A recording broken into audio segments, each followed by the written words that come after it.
আপনার প্রশ্নই আমাদের প্রশ্ন, আর সেই প্রশ্নের উত্তর খুঁজতেই আমাদের এই আয়োজন। খবর এবং তার পেছনের খবর বিশ্লেষণ করি আমরা। রাজনীতি, অর্থনীতি, সংস্কৃতি, বিভিন্ন ক্ষেত্রের গুরুত্বপূর্ণ বিষয় নিয়ে আমরা কথা বলি নিউজরুম সংলাপে। আপনাদের সবাইকে এই নিউজরুম সংলাপে আমন্ত্রণ জানাচ্ছি আমি অন্তরা বিশ্বাস। আজ আমাদের অতিথি রয়েছেন তিনজন, শুরুতেই তাদের সঙ্গে পরিচিত হয়ে নিই। আমাদের সঙ্গে আছেন ডক্টর আমানুল্লাহ ফেরদৌস, অধ্যাপক, ঢাকা বিশ্ববিদ্যালয়। আমাদের সঙ্গে আছেন নজরুল ইসলাম মিঠু, সভাপতি, ঢাকা রিপোর্টার্স ইউনিটি, এবং আমাদের সঙ্গে আছেন অ্যাডভোকেট আবু হেনা রাজ্জাকি, আইনজীবী, সুপ্রিম কোর্ট। আপনাদের তিনজনকে স্বাগত জানাচ্ছি আমাদের এই আয়োজনে। আলোচনায় আসবো, কিন্তু তার আগে একটু জেনে নিতে চাই আজকের পত্রিকায় কি কি নতুন খবর এলো। শুরুতেই জানাবো কালের কণ্ঠের শিরোনাম। আশা দেখাচ্ছে 800 কোটি টাকার মাশরুমের বাজার, এটি নিয়ে বড় একটি প্রতিবেদন তাদের। বঙ্গবন্ধুর নির্দেশিত আদর্শে দেশ চলবে, প্রধানমন্ত্রী শেখ হাসিনা ভিডিও কনফারেন্সে বলেছেন। এছাড়াও কাল নামছেন ভ্রাম্যমাণ আদালত। করোনা ভাইরাস সংক্রান্ত একটি প্রতিবেদন রয়েছে। ডেইলি সানের যে শিরোনাম সেটি হচ্ছে preparations for facing fresh wave of corona, করোনাকে নিয়ে তাদের প্রতিবেদন। আর tourism likely to suffer big blow, এটি নিয়ে আরেকটি প্রতিবেদন, এবং সেটিও করোনাকে ঘিরে। বাংলাদেশ প্রতিদিন এর যে শিরোনাম, ধরপাকড় নারায়ণগঞ্জে, নারায়ণগঞ্জ নিয়ে তাদের প্রতিবেদন। শামীম ওসমান মাঠে থাকলে আচরণবিধি লঙ্ঘন হবে, সেলিনা হায়াত আইভি তিনি এই কথা বলেছেন। আর তৈমুর আলম খন্দকার তিনি বলেছেন প্রয়োজনে এসপি অফিসের সামনে বসে নির্বাচন হবে, এটি হচ্ছে তার মতামত। আর কেন্দ্রীয় নেতাদের নিয়ে একাট্টার চেষ্টা আওয়ামী লীগে, এটি তাদের আরেকটি প্রতিবেদন। এবং আলোচনা সভায় প্রধানমন্ত্রী শেখ হাসিনা তিনি বলেছেন আওয়ামী লীগ ক্ষমতায় থাকলে উন্নয়নের চাকা গতিশীল। এই হচ্ছে এই পত্রিকাগুলোর শিরোনাম যেগুলো এখন পর্যন্ত আমাদের হাতে এসে পৌঁছেছে। আমরা একটু আলোচনায় আসতে চাই শুরুতেই যে বিষয়টি নিয়ে, সেটি হচ্ছে আজকে যেটি দেখা গেছে বিএনপির পক্ষ থেকে একটি বক্তব্য এসেছে। মির্জা ফখরুল ইসলাম আলমগীর তিনি একটি বিজ্ঞপ্তিতে যে কথাটি বলেছেন সেটি হচ্ছে মহামারীর বিধি নিষেধের পেছনে রাজনীতি রয়েছে, এবং এক ধরনের রাজনৈতিক উদ্দেশ্য দেখছে তারা। এই যে সভা সমাবেশ নিষিদ্ধ করা হয়েছে এই বিষয়টি কে কেন্দ্র করে বলেছে, এবং তাদের যে বক্তব্য সেখানে হাট বাজার, শপিং মল, স্কুল, কলেজ সেসব স্থানে স্বাস্থ্যবিধি মেনে যদি কার্যক্রম পরিচালনা করা যায় তাহলে কেন রাজনৈতিক সমাবেশ করা যাবে না।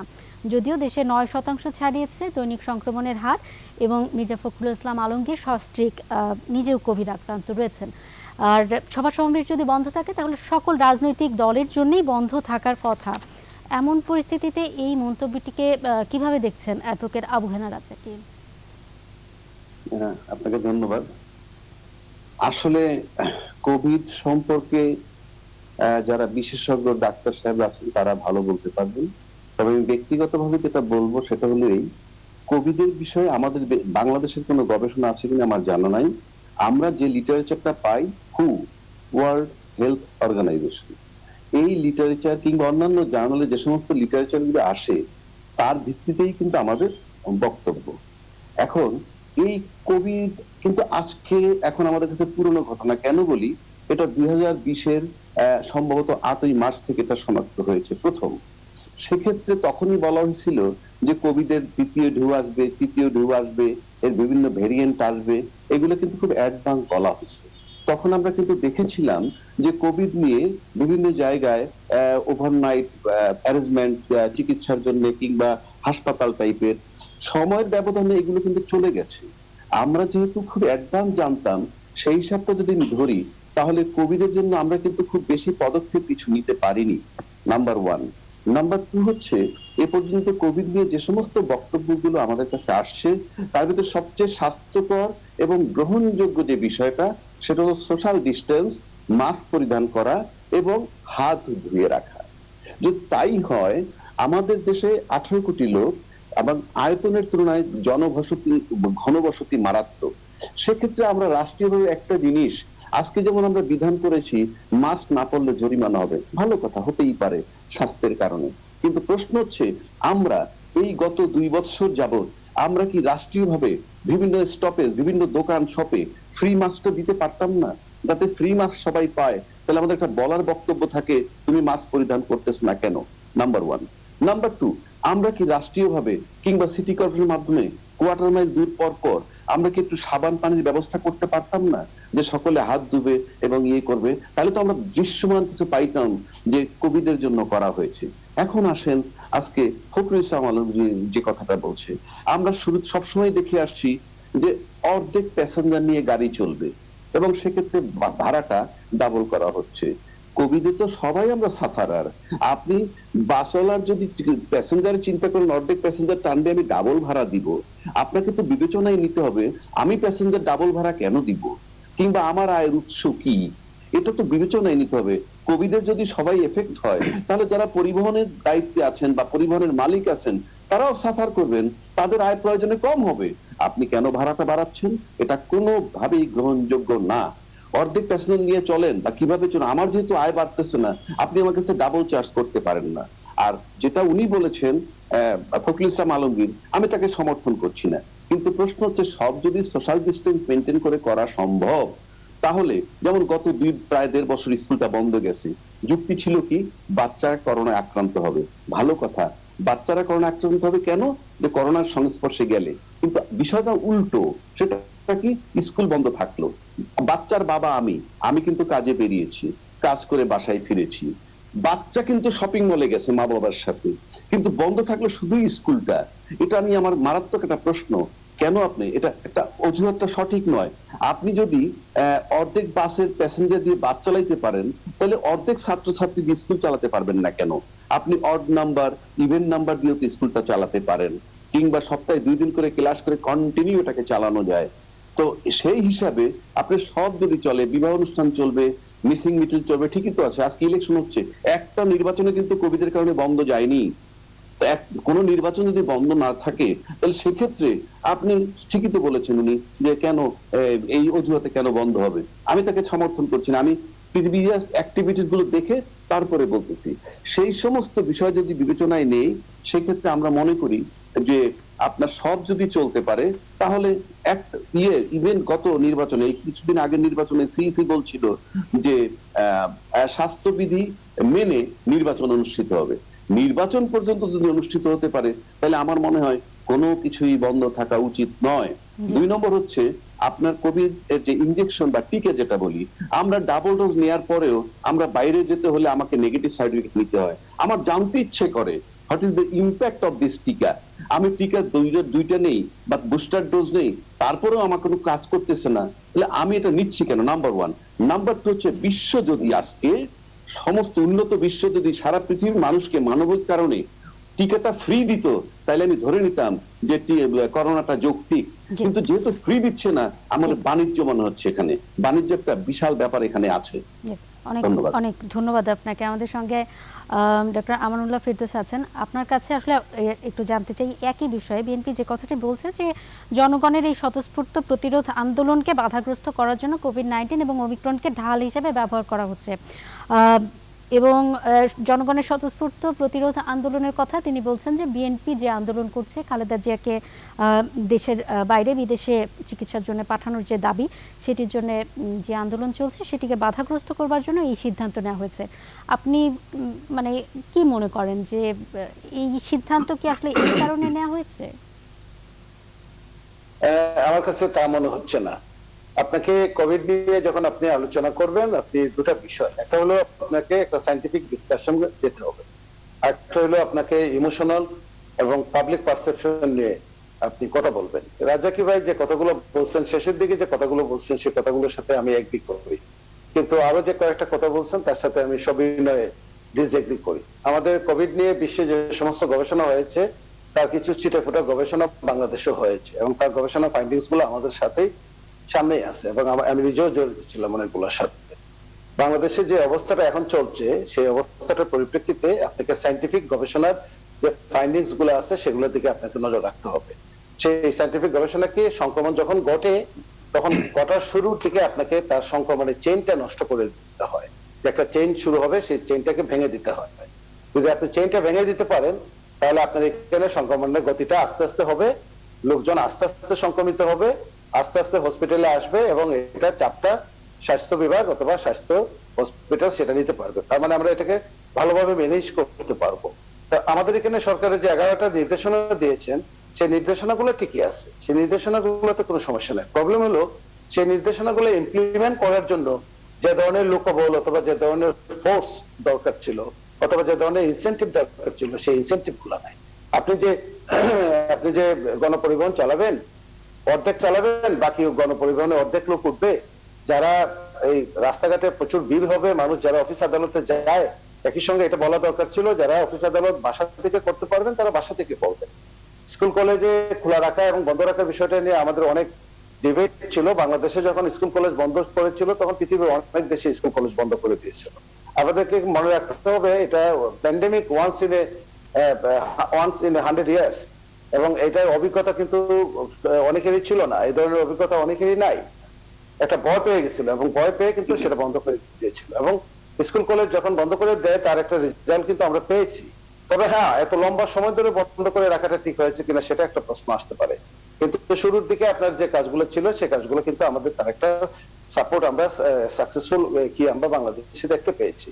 আমাদের এখানে সরকার যে সমস্ত স্টেপ গুলো নিয়েছিল তার যে একদম কোনো ফল পাইনি আমরা, তা কিন্তু না, আমরা ফল পেয়েছি। কিন্তু যে কাজগুলো করা দরকার ছিল, যেমন টিকা ডিস্ট্রিবিউশনে এবং টিকা ম্যানেজমেন্টের জন্য বাংলাদেশের যে কাজটা করা দরকার ছিল সেই জায়গাটাতে আমরা লেজে গোবরের অবস্থা চলে গেছি। যেমন এই মুহূর্তে আমাদের কি পরিমাণ টিকা লাগবে সারা দেশে সেটা কিন্তু অনেকেই জানে না। আমাদের একটা হিসাব আছে, সেই হিসাবে প্রায় 60 কোটি টাকা লাগবে, কিন্তু ওনারা বলতেছেন যে এখানে লাগবে 30-32 কোটি টাকা। কেন আমরা বললাম? কারণ সারা পৃথিবীতে দেখা যাচ্ছে যে এখন যে নাগরিক, সব নাগরিককে টিকা দিতে হবে 5 বছর থেকে ধরে একদম যারা আছে সবাইকে। তাহলে 15 কোটি যদি হয়, আপনি যদি বুস্টার ডোজ দেন তাহলে বুস্টার ডোজ সহকারে 45 কোটি টাকা লাগবে। আর যদি এখন শোনা যাচ্ছে 4 নাম্বার ডোজ দিতে হতে পারে, যদি 4 নাম্বার ডোজ অনেক দেশ শুরু করে দিয়েছে, ইসরায়েল শুরু করে, তার মানে আপনার 60 কোটি টাকা লাগবে। টিকা আসলো, কিন্তু বিষয়টা এরকম হতে পারতো কিনা যে সনদ দেখিয়ে সমাবেশে আসা যাবে, যেমন টিকার সনদ দেখিয়ে রেস্তোরাঁয় আসা যাবে, সেরকম কোনো বিষয় না, এটা এভাবে কন্ট্রোল করা যায় না। আমি আপনার এই প্রশ্নটা আনসার আমি দিচ্ছি আপনাকে।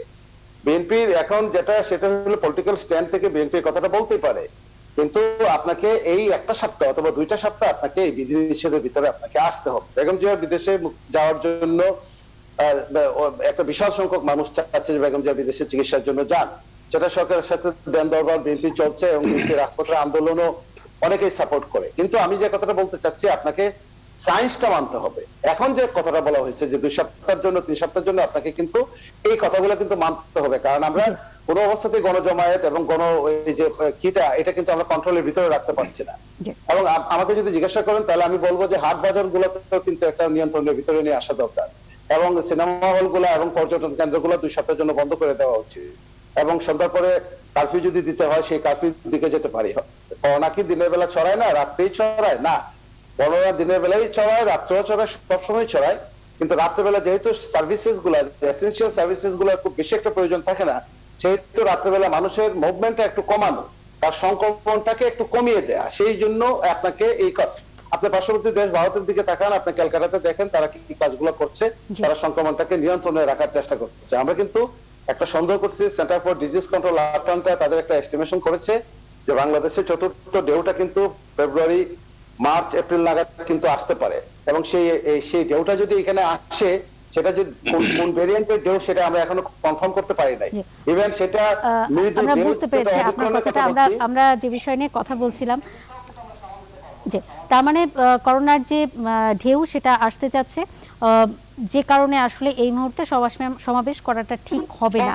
জনাব নজরুল ইসলাম মিঠু, আপনার কাছে আসলে এই বিষয়ে আসতে চাই, সেটি হচ্ছে যদি সভা সমাবেশ নাই করা যায় তাহলে স্কুল কলেজ দোকানপাট মানে এগুলো খোলা কেন, বাণিজ্য মেলা চলছে কেন, নির্বাচনী প্রচারণা চলছে কেন, এরকম একটি প্রশ্ন রেখেছেন অ্যাডভোকেট আবু হেনা রাজাকে। কি বলবেন সে বিষয়ে?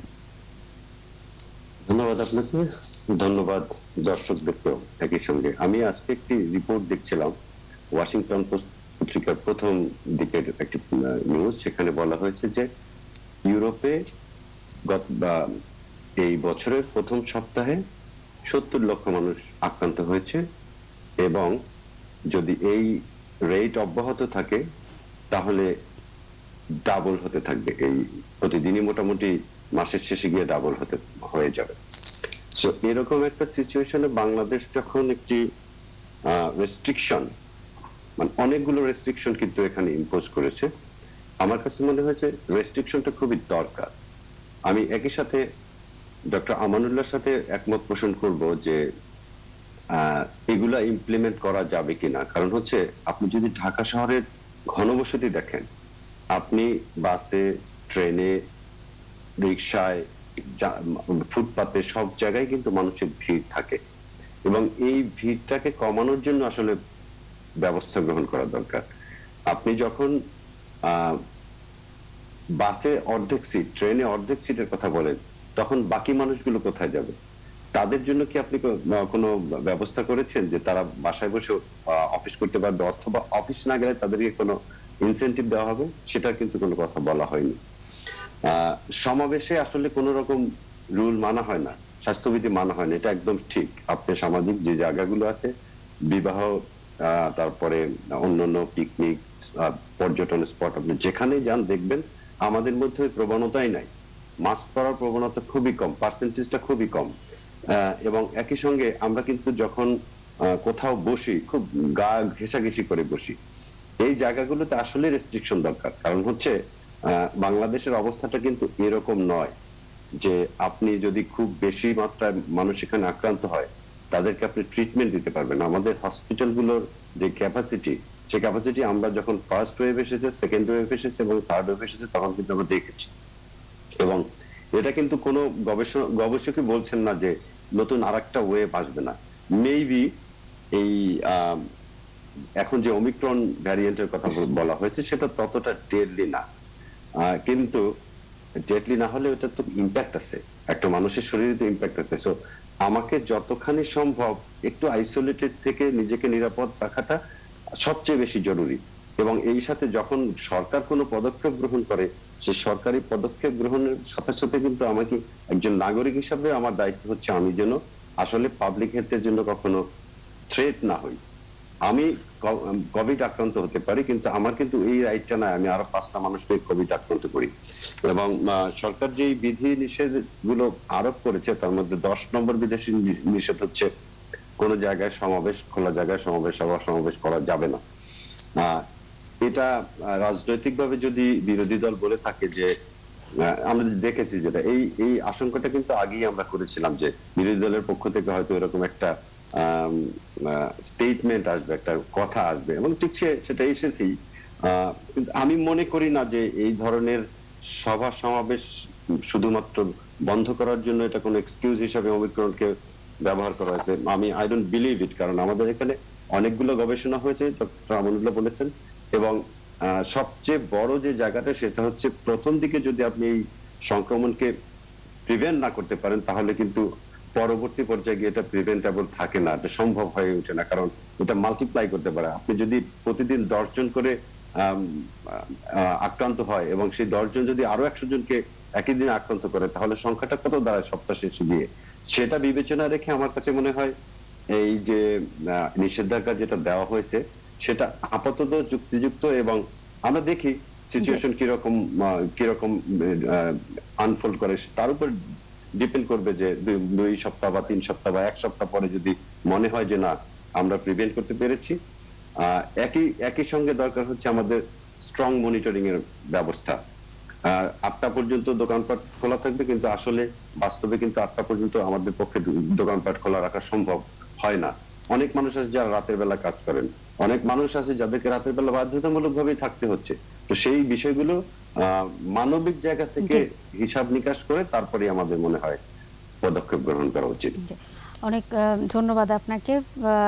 এবারে আমরা আরেকটি প্রসঙ্গ নিয়ে কথা বলতে চাই, সেটা হচ্ছে নারায়ণগঞ্জের প্রসঙ্গ। নারায়ণগঞ্জে যেটি আসলে জনাব তৈমুর আলম খন্দকার তিনি আসলে যে কথাটি বলেছেন যে লেভেল প্লেইং ফিল্ড নেই, আবার শামীম ওসমান মাঠে থাকলে আচরণবিধি লঙ্ঘন হবে। সেলিনা হায়াত আইভি তিনিও আসলে এই কথা বলেছেন। কি কারণে তৈমুর আলম খন্দকার তিনি মনে করছেন যে লেভেল প্লেইং ফিল্ড নেই নির্বাচনের মাঠে? এটার ব্যাখ্যাটা যদি একটু করতেন অ্যাডভোকেট আবু হেনা রাজ্জাকি। আপনাকে আবারও ধন্যবাদ। আসলে আমি খুব ভালো কোনো রাজনীতিবিদ না, তথাপি আমি বলি যে তৈমুর আলম খন্দকার সাহেব যে অভিযোগটা করেছেন যে বিএনপি নেতাকর্মীদের বাসায় সমানে পুলিশ যাচ্ছে, আবার পুলিশের বক্তব্য, পুলিশের তো একটা কমন বক্তব্য আছে, সেটা কি, যে পুলিশ সবসময় আসামি ধরবে, সেটা মামলা যদি আমরা থাকে কারো বিরুদ্ধে সেটা ধরবে, এটা নিয়ে তো আইনগতভাবে কোনো বাধা দেওয়ার স্কোপ নাই, এটাও সত্য। এখন প্রশ্ন হচ্ছে যে তৈমুর আলম খন্দকার সাহেব যে কথাটা বলছেন, সেই কথাটা সরাসরি পুলিশকে অস্বীকার করতে হবে যে হ্যাঁ, নির্বাচনকে কেন্দ্র করে কারো বাসায় যাওয়া হচ্ছে না, এটা যেমন একটা দিক। পাশাপাশি আপনি ঠিক নির্বাচনের আগেই বা এত ধরপাকড়টা কেন? এই আসামিটা তো যে বেগে এখন ধরা হচ্ছে, সেই একই বেগ তো 24 আওয়ার বা প্রতিদিন যদি থাকে, তাহলে এই প্রশ্নটা আসতো না। নিশ্চয়ই এখানে একটা গ্যাপ উনি পেয়েছেন ওনার মতে, এটা একটা ওনার বক্তব্য। পাশাপাশি উনি এটাও বলেছেন যে উনি এসপি সাহেবের অফিসের সামনে নির্বাচন করবেন। আর আইবি রহমান যেটা বলেছেন, শামীম ওসমান মাঠে নামলে নির্বাচনী বিধিনিষেধ লঙ্ঘন হবে, এটা তিনি মন্তব্য করছেন। তা আমি এখন এই কথাটা বলতে চাই, শামীম ওসমান সাহেব আওয়ামী লীগের লোক, উনি আওয়ামী লীগের সংসদ সদস্য, উনি আওয়ামী লীগের পক্ষে কাজ করবেন, এটাই খুব স্বাভাবিক। 1 নম্বর।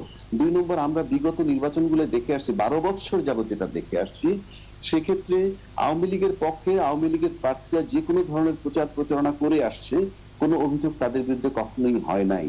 সুতরাং আইবি রহমান যেটা বলছেন নির্বাচনী আচরণ লঙ্ঘন হবে এবং তার বিরুদ্ধে কিছু হবে, আমি মনে করি না এটা হবে। সেক্ষেত্রে আরেকটা অভিযোগও কিন্তু রয়েছে, মানে আওয়ামী লীগের পক্ষেই দাঁড়িয়েছে, কিন্তু এই নির্বাচনের ক্ষেত্রে আমরা যেটি দেখছি, সেলিনা হায়াত আইভি তিনি আসলে যে অভিযোগটি করছেন যে শামীম ওসমান আসলে কাজ করছে তৈমুর আলম খন্দকারের পক্ষে, সেটা বলেছেন। এবং শামীম ওসমান সাহেব এই বক্তব্যের আলোকে গতকালকে উনি একটা প্রেস কনফারেন্স করেছেন। সেই প্রেস কনফারেন্স উনি একটা কথা বলবো টেকনিক্যাল, এবং এটা কিন্তু আসলে প্রশ্নবোধক চিহ্ন আসে আমার কাছে। উনি বলেছেন যে আমি আজকে থেকে আওয়ামী লীগের জন্য কাজ করতে নামলাম। এই কথার মানে আগে নামেন নাই, নাম্বার 1। পাশাপাশি উনি একটা কথা বলছেন যে আমি সংসদ সদস্য হিসেবে কিছু বিধিনিষেধ ছিল, তাহলে এখন ওনার ক্লিয়ার করা উচিত ছিল বিধি নিষেধটা কি ছিল যে কারণে উনি নামতে পারলেন না। সেই বিধিনিষেধ সম্পর্কে অবশ্যই এখনো তার ক্লিয়ার করতে হবে, এবং সেই বিধিনিষেধ থেকে থাকলে সেটা উইথড্র হলো কিভাবে, এই দুইটা কথা তাকে বলতে হবে। আদারওয়াইজ কথাটা ভেগ টার্ম বলে আমার কাছে মনে হয়। কাজেই আইবি রহমান যে কথা বলতেছে, আইবি রহমান কথা বলে যে শামীম ওসমানের উপর তার আস্থা নাই, এই বিষয়টা বেরিয়ে আসছে বলে আমার কাছে মনে হয়। এবং সেই জন্য আমি বলবো শামীম ওসমান সাহেবের অবশ্যই পরিষ্কার করা উচিত কি বিধিনিষেধ ছিল এবং সেটা উইথড্র হয়েছে কিভাবে। তা নাহলে তিনি কিভাবে নাম বললেন আজকে থেকে আমি নামলাম, আমার প্রিভিয়াস দিনগুলোতে ছিল না, এটা প্রশ্নবোধক চিহ্ন রাখে বলে আমি মনে করি। এই বিষয়টা তাদেরই পরিষ্কার করতে হবে। সেক্ষেত্রে শামীম ওসমান যদি তৈমুর আলম খন্দকারের পক্ষে এর আগে নেমে থাকে বা সামনের দিনেও এখনো আছে, এরকম এক ধরনের অভিযোগও আসলে মাঠে পাওয়া যায়, সেক্ষেত্রে তৈমুর আলম খন্দকারের জিতে যাওয়ার পথটা আর একটু সুগম হলো কিনা? হ্যাঁ, এখন জিতে যাওয়ার পথ সুগম হলো কিনা সেটা ফলাফল তো বলতে পারবো না, ফলাফল বলে দিবে কি।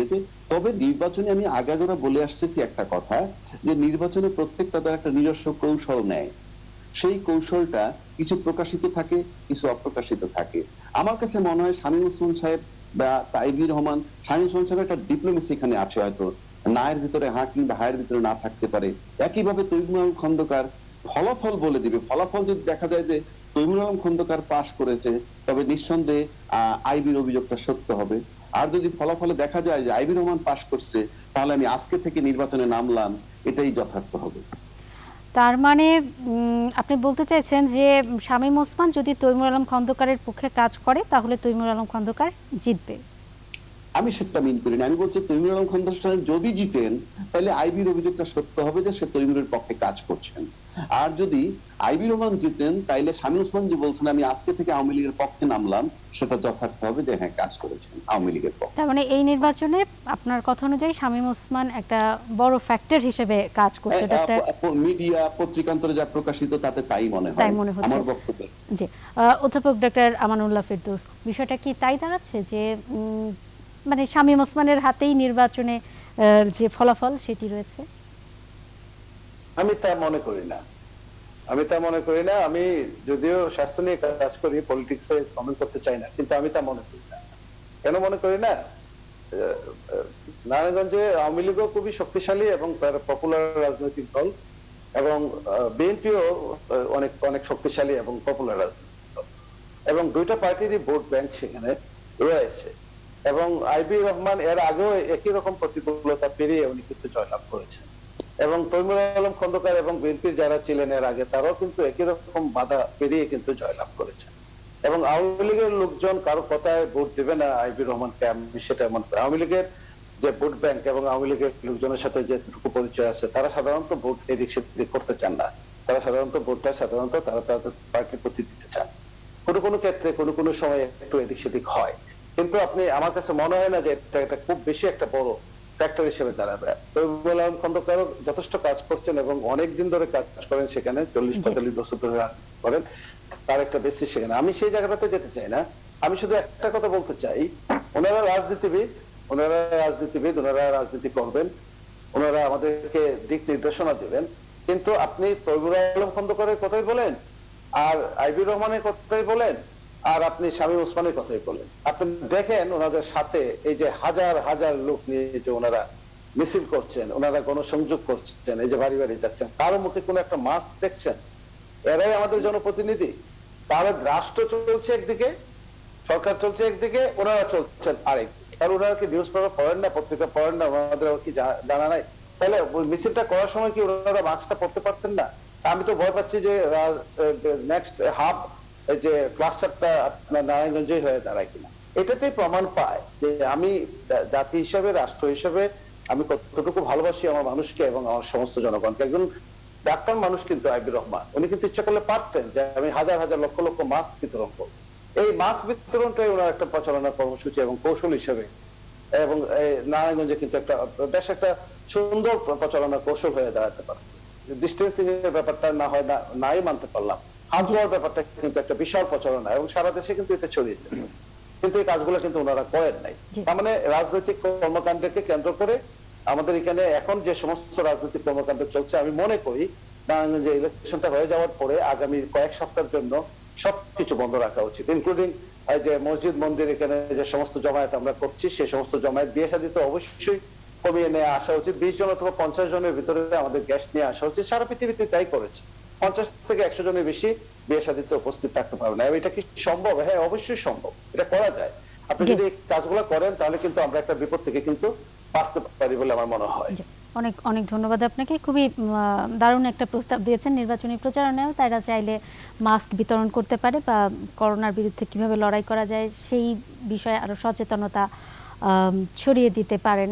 জনাব নজরুল ইসলাম মিঠু, আপনার কাছে আসলে সেই আগের প্রসঙ্গে আসতে চাই, সেটি হচ্ছে শামীম ওসমান বড় একটা ফ্যাক্টর হিসেবে কাজ করছে কিনা, তিনি যে পক্ষের হয়ে কাজ করবেন তার জন্য জয়লাভ করাটা সহজ হবে কিনা?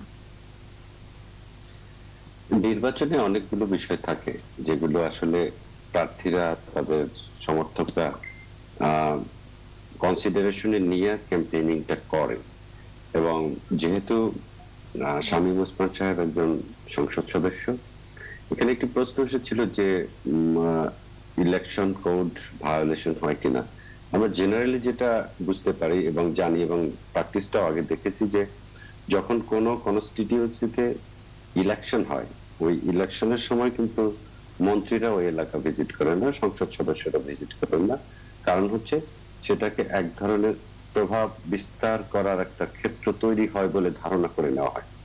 এবং সেই ক্ষেত্রে জনাব শামীম ওসমান ওখানে নির্বাচনী প্রচারণায় অংশ নিলে সেটা কোড ভায়োলেশন হবে কিনা নির্বাচনী, সেটা নির্বাচন কমিশন ডেফিনেটলি কনসিডারেশন নিবেন এবং দেখবেন, এটা আমার বিশ্বাস। আর যেহেতু শামীম ওসমান একজন নির্বাচিত সংসদ সদস্য এবং দীর্ঘদিনের রাজনীতিবিদ, ওখানে রাজনীতি করেন এবং তার বিশাল ইনফ্লুয়েন্স আছে, ডেফিনেটলি উনি যদি কারো পক্ষে যান, তার একটা বিশাল ফলোয়ার্স আছে, ফলোয়ার গ্রুপ আছে, তারা নিশ্চয়ই তার কথার বাইরে যাবেন না। তবে এখানে যেই ডিবেটটা আমরা করছিলাম সেটা হচ্ছে আইভি এবং খন্দকারের মধ্যে যে কে কাকে সাপোর্ট করছে। কিন্তু আমি শামীম ওসমানের সুস্পষ্ট বক্তব্য দেখেছি 10ই জানুয়ারি, যে বক্তব্য তিনি দিয়েছেন বঙ্গবন্ধু স্বদেশ প্রত্যাবর্তন দিবস উপলক্ষে, সেদিন ওখানে একদম সুস্পষ্ট ভাবে বলেছেন তিনি যে কোনো প্রার্থীকে সেটা তার জন্য বিষয় না, বিষয় হচ্ছে নৌকা মার্কার পক্ষে তিনি কাজ করবেন। এখানে অভিযোগ করেছেন আইভি রহমান যে সেলিনা হায়াত আইভী অভিযোগ করেছেন যে তিনি যদি থাকেন তাহলে নির্বাচনী আচরণবিধি লঙ্ঘন হবে, এবং একই সঙ্গে তিনি আশঙ্কা করছেন তিনি তার পক্ষে কাজ করছেন না। কিন্তু এই জায়গাটা এখনো আমি পর্যন্ত ক্লিয়ার কোনো স্ট্যান্ড তাদের কাছ থেকে বুঝতে পারিনি। তবে আপনি যে প্রশ্নটা করছেন শামীম ওসমান আসলে একটা ফ্যাক্টর, কিন্তু ডেফিনেটলি উনি একটি ফ্যাক্টর, উনি একজন সংসদ সদস্য এবং নারায়ণগঞ্জের রাজনীতিতে তার অনেক প্রভাব আছে। সেই বিষয়টাতে অবশ্যই তার তার যারা ফলোয়ার আছে তারা নিশ্চয়ই তার কথা শুনবেন, এটাই আমার বিশ্বাস। তবে সেই বিশ্বাসের জায়গা থেকেই বলছেন যে যেহেতু তিনি আওয়ামী লীগের রাজনীতি করেন, তিনি দলীয় সিদ্ধান্তের বাইরে গিয়ে কোনো সিদ্ধান্ত নেবেন বলে আমি বিশ্বাস করি না। জি, সেক্ষেত্রে শামীম ওসমান গতকালকে বলেছেন হাতি দিয়ে নৌকা ডোবাতে দেবেন না তিনি।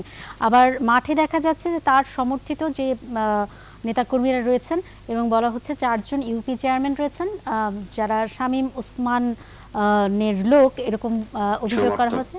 জি, তো সমর্থিত লোক তাকে সমর্থন করেন।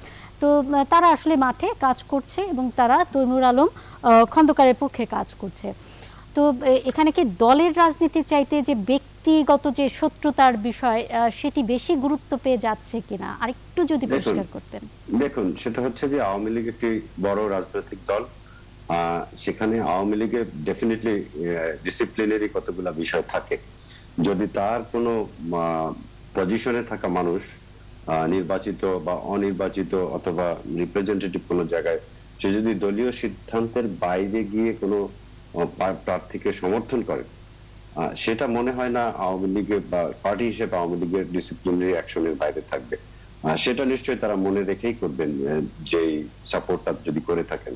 আর এখানে যেটা হচ্ছে, সেখানে তৈমুর আলম খন্দকার সাহেব আপাত দৃষ্টিতে যদিও ইন্ডিপেন্ডেন্ট ক্যান্ডিডেট, উনি তো বেসিক্যালি আসলে বিএনপির সাপোর্টটা বেশি পাচ্ছেন, যে তার যেই কর্মী বাহিনী আছে তারা তো বিএনপিরই।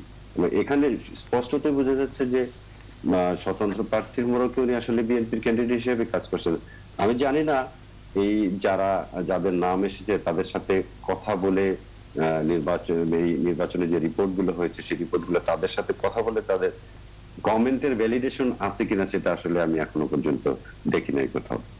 জি, অনেক ধন্যবাদ আপনাকে। আজকে আরেকটি মন্তব্য এসেছে, সেটি হচ্ছে বিএনপি কখনোই আসলে আওয়ামী লীগ কি করে সেটি দেখে না। এই বিষয় নিয়ে আসলে আলোচনা করবার আওয়ামী লীগের উন্নয়নটা দেখে না বিষয়টি নিয়ে আমরা আলোচনা করতে চাইছিলাম, কিন্তু সময় শেষ হয়ে গেছে। আপনাদের তিনজনকেই অনেক ধন্যবাদ আমাদের এই আলোচনায় অংশ নেবার জন্য, এবং দর্শক আপনারা এতক্ষণ যারা ছিলেন আমাদের সঙ্গে আপনাদেরকেও ধন্যবাদ। শেষ করছি আজকের মতো। প্রতিদিনই হয় একই সময়ে নিউজরুম সংলাপ, নিশ্চয়ই থাকবেন প্রতিদিন আমাদের সঙ্গে। শেষ করছি, শুভরাত্রি।